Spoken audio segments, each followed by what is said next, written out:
ल हेर्नुस् है गाइसहरु साथीहरु, यहाँको रुखहरु चाहिँ यति ठुलठुलो छ। कमसेकम यहाँको रुखहरु चाहिँ कमसेकम 500 साल 1000 साल 1500 साल भन्दा नि ज्यादा ठुलो भन्छ के अरे यहाँको मान्छेहरुले। आमा हेर्नु न कति अग्लो छ हो। यति ठुलठुलो चाहिँ यहाँको रुखहरु त म त चिन्दिन पनि हो। यो समुन्द्रको बीचको 500 भन्दा नि ज्यादा धेरै टापु छ रे यहाँनिर हो। 500 कति भन्थ्यो के अरे 500 भन्दा नि ज्यादा टापु छ र त्यो बीचको जंगल हो क्या, समुन्द्रको बीचको जंगल।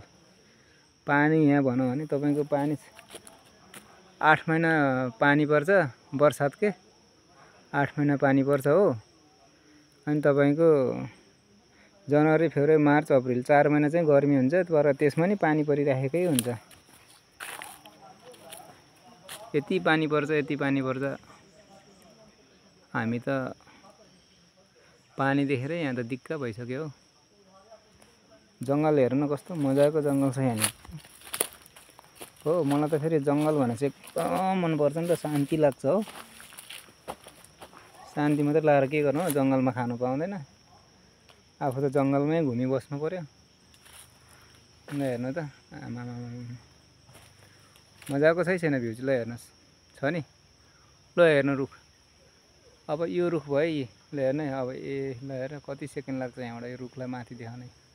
ल हेर्नु पुरा मोबाइल माथि यस्तो फर्काउँदा पनि रुख भेट्टाउँदैन है। यति अग्लो त रुख छ। हाइट एकदम हाइट के।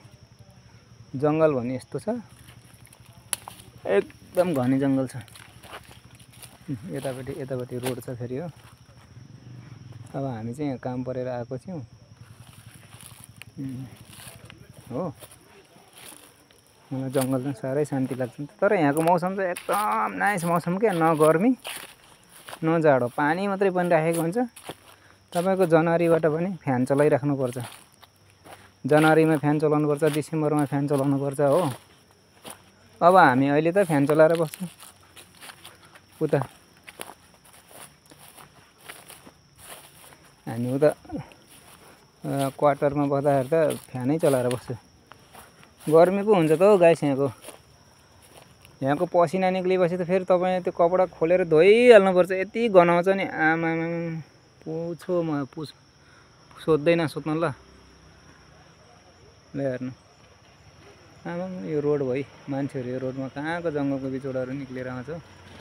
ल हेर्नु है त यो रुखलाई हेर्नु है, म देखाउँछु। ल हेर्नु ल आमा ल हेर्नु त कति हाइट, माथि पुरै फर्काउनु पर्छ। यो नेपालमा चाहिँ सिमलको रुख भन्छ के हो यो होला।